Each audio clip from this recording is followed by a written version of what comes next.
Hi guys, Ryan here with Blockchain Markets, and today I'm going to talk about Bitcoin and micropayments. This is something that every new person that gets into cryptocurrencies is curious about because you start investing in Bitcoin or in another cryptocurrency, and you actually want to use it. I mean, we all have the dream of one day in the hopefully near future being able to go and just do our groceries with Bitcoin or cryptos in general. So is that possible today, and how does that look? So can I buy a coffee, a cappuccino, a latte with Bitcoin today? How does that work? Uh, does it take long or not? How much do I have to pay on top of the price for that transaction? Does it make sense to pay with Bitcoin? So let's start. The first thing is how does it work? So basically, the shops like the one you see in the picture, they would have a POS um, machine, which is a machine that allows them to accept bitcoins in this case. Now, there's several solutions that at the moment that offer something like this. There is one uh, coin called, let's move myself here. It's one called STK, and you can check their website. And I believe it's not yet a working product, but they have this POS machine that allows local grocery stores or coffee shops to accept cryptocurrencies. Now, I believe this is still in minimum an MVP. If I'm just correct me if I'm wrong in the to say something in the comments. Another solution that allows you to buy is to buy something on a grocery store. It's Pundi X. This is I think Pundi X runs on top of the of A-Chain blockchain, and then this is a working product. They have a very cool video on their website where someone of the team shows exactly the process of how is it to go and buy uh, uh, a coffee with your cryptocurrency, with your Bitcoin. Now, moving forward, so that's how do you do it? In this case, you can use it. In the case of Pundi X, they use an app, but they also give you a card that could be preloaded with some Bitcoin. What's really cool in that case is you can not just buy, you can not only just buy something with Bitcoins, but you can also buy Bitcoins directly from the cashier. Um, so that's how do I actually go and then exchange my cryptocurrency, my Bitcoin, for a coffee. Now, let's go into this. Let's see an example here. I found this interesting article. You can check it. It's in CoinSutra, and it shows you how much will it cost. So now we're getting into the that side of things.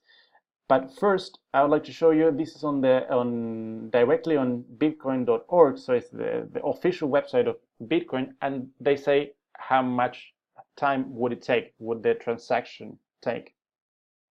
So they say each transaction or each confirmation takes between a few seconds and 90 minutes, with 10 minutes being the average. So we should think of 10 minutes. Now things start getting a little bit ridiculous because you're not gonna go and stand in line waiting for 10 minutes until the confirmation of that transaction happens, right? Now the Bitcoin community is actually working on a way to fix that problem and find a solution for that. So they're looking to implement a second layer protocol, which is called Lightning Network, that will allow them basically to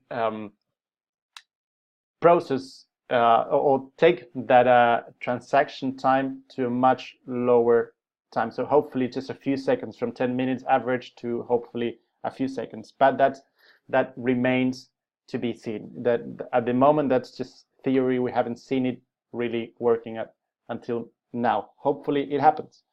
So now, how much would it cost me? So I'm going to show you in this case. So for a transaction of so if I want to buy a coffee, which would cost, let's say, €2 here in Amsterdam, let's say $2-3, you would have to pay $31. Yes, $31 only for the transaction to happen, because that's the way the miner gets paid. The person that allowed that transaction to happen, because that miner was able to create a new block in the blockchain. And for that, you're paying $31, and for your coffee, you're paying $3. So as you see, it's not practical at the moment to buy a coffee with your Bitcoin. Now, having said that, as I said before, Bitcoin itself is working on a way to fix that problem.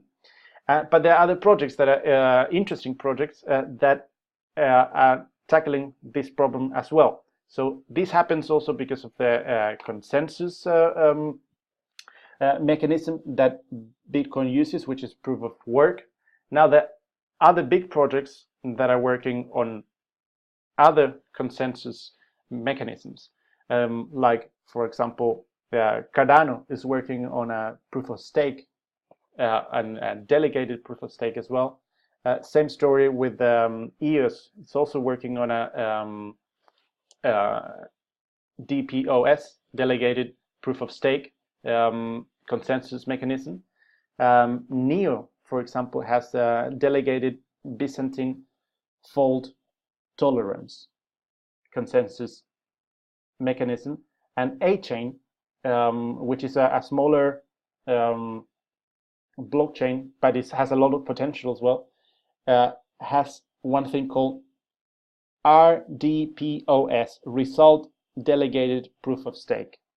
Now, all these things sound difficult, I know, but basically it means that the transaction time, or the cost of the transaction, is way lower.